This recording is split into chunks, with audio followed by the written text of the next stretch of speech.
आपको ग्रुप में दे दिया था। आइए हम उसको पढ़ते हैं और आप समझना, देख लो, न्यूमेरिकल निकालो अपनी कॉपी पे लिखा हुआ।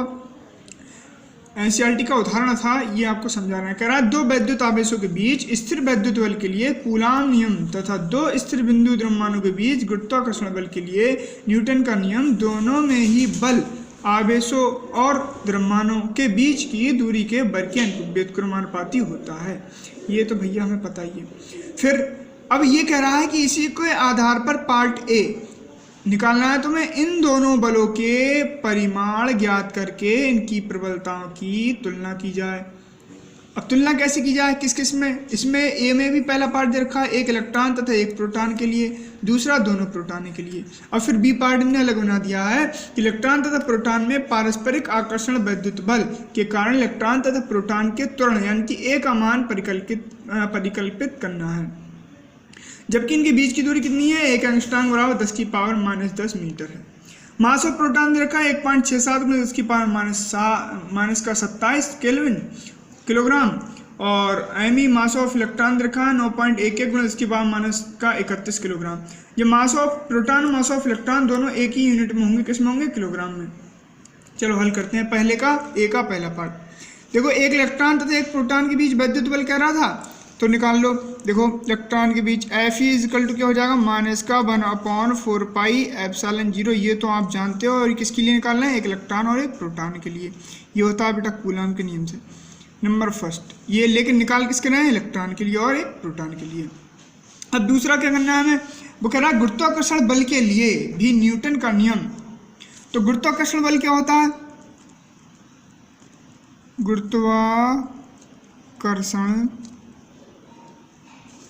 गुरुत्वाकर्षण बल, मैं एक लिख देता हूं, ये ऋणात्मक चिन्ह किसको दर्शाता है, आकर्षण बल को दर्शाता है।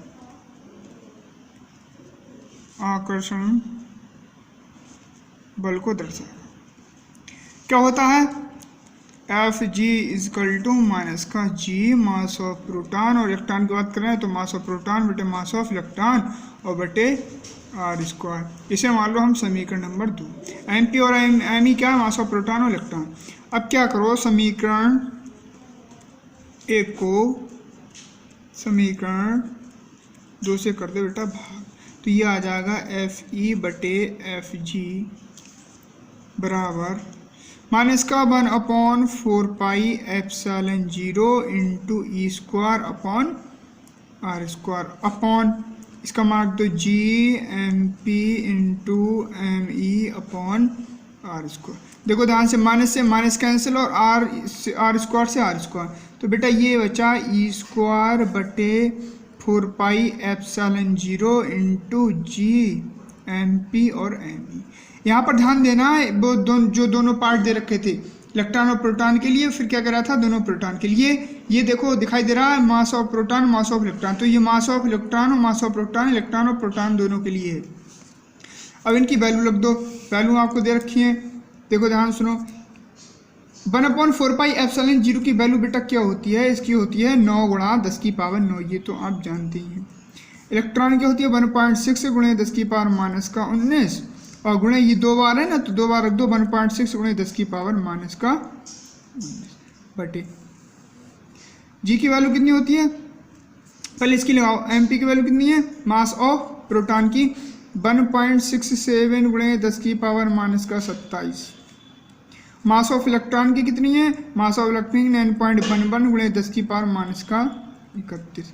और जी की वैल्यू बेटा कितनी होती है, कितनी होती है जी की वैल्यू, 6.67 ध्यान सुनना, 6.67 × 10 की पावर -11, 6.67 × 10 की पावर -11। अब हल कर लो। हल कैसे करेंगे, इनकी इसकी गुणा करो, तो ये आएगी बेटा 23.04 गुणा, अब देखो 10 की पावर -19 और 10 की पावर -19, 10 की पावर -19 और 10 की पावर -19, और ये प्लस का 9 बटे, इन तीनों गुणा करोगे, इसकी और इसकी, तो ये आएगी आपकी 101.3639। और यहाँ पावर संभाल लो, पावर कितनी है, 10 की पावर -27 -31 -11 आ जाओ 23.04 गुणा 10 की पावर -19 दूनी कितने होते हैं 38, 38 में से 9 गए तो हमारी पावर कितनी बची 29। ये देखो 19 और 19 ये हो जाएंगे 9 दूनी 18, 2 और 1 और 1 2 और 3 और प्लस का ये 9 है ना। तो यहाँ पर कितना बचेगा, इसमें से ये घटाएंगे कितना आया 29 बचेगा। तो यहाँ पर क्या आया 29 बटे 101.3639 गुणे 10 की पावर 1 और 1 2, 1 और 1 कितने हुए 2, 7 और 2 कितने हुए 9, 9 और 3 और 2 देखो 3 और 1 4, 4 और 2 6, कितनी हुई -69। 23.04 गुणा 10 की पावर -29 प्लस, अब पहले वो लिख लो जो आया था अभी हमारा 101.3639 गुणे 10 की पावर -69। ये पावर ऊपर लेके जाओगे तो किस में हो जाएगी प्लस में 23.04 गुणे 10 की पावर -29 और प्लस का 69 अपॉन में क्या चल रहा है 101.3639।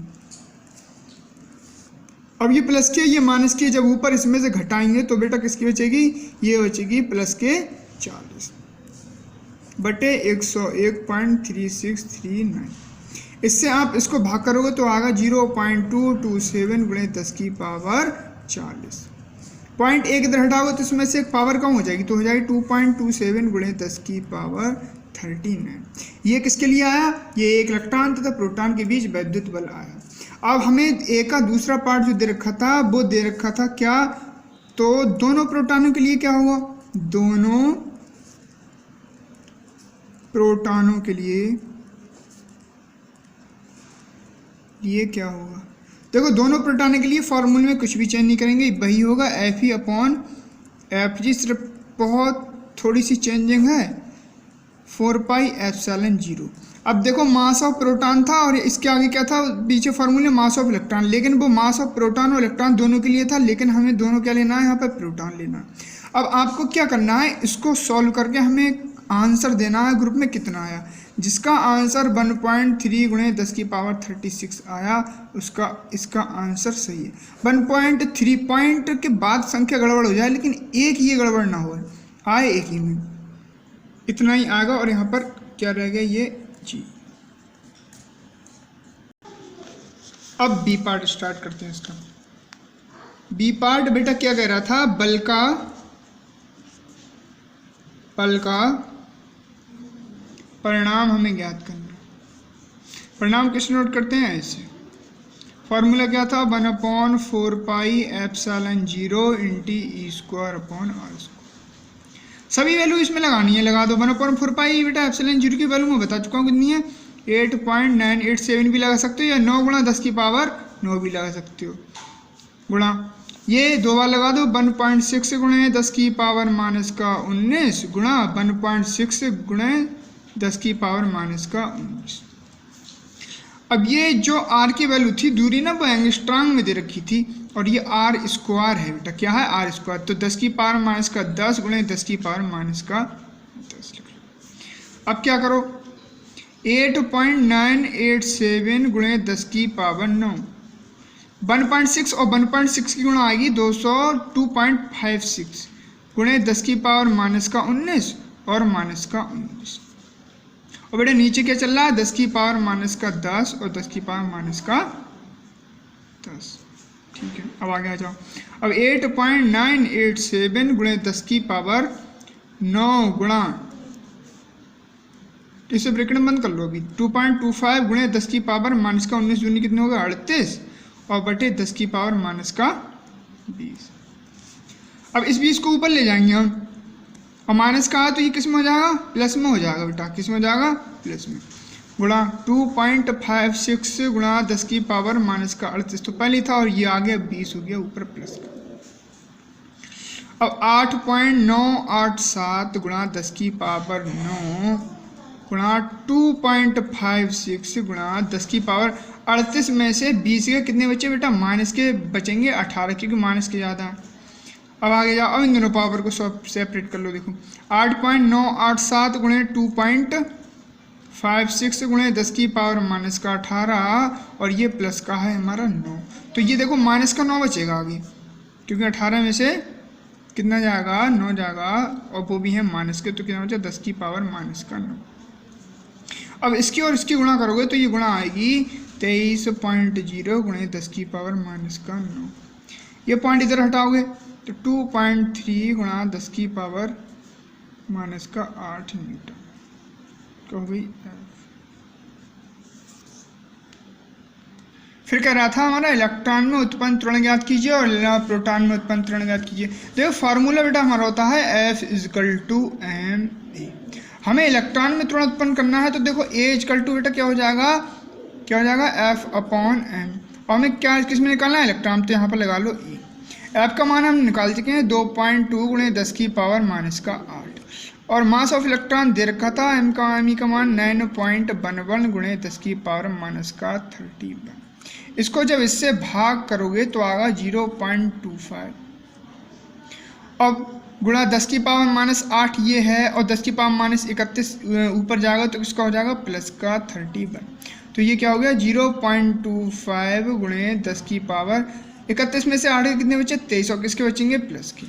तो इसे कैसे लिख सकते हैं, एक पॉइंट इधर हटा दो, 2.5 गुणे 10 की पावर 22 मीटर प्रति सेकंड स्क्वायर। अब ऐसे हम किसका निकालेंगे, प्रोटॉन के लिए उत्पन्न त्वरण, यानी अब हमें क्या निकालना है बेटा, प्रोटॉन के लिए उत्पन्न त्वरण। फार्मूला वही होता है F=ma। तो त्वरण निकालना है तो A= क्या हो जाएगा F/mp, mass of proton. F का मान कितना है 2.3 गुणे 10 की पावर माइनस का 8 निकल के आया। और मास ऑफ प्रोटॉन कितना दे रखा था 1.67 गुणे 10 की पावर माइनस का 27। इनको हल कर लो, 2.3/1.67 ये ऊपर जाएंगे, जब ये ऊपर जाएंगे तो 10 की पावर माइनस 8 और ये ऊपर जाएगा प्लस का 27 हो जाएगा। जब इसकी इससे भाग करेंगे तो आएगा 1.4 गुणा 10 की पावर 19 मीटर प्रति सेकंड। इसको ये आपका आंकिक उदाहरण हो गया। इसके बाद फिर थ्योरी है, फिर थ्योरी लेके आएंगे हम। उसके बाद सबसे थ्योरी जब एंड हो जाएगी फिर आपके NCERT वाले सभी न्यूमेरिकल कराएंगे। तब तक के लिए ये न्यूमेरिकल बार बार करके देखो, नहीं हो फिर दोबारा वीडियो देखो।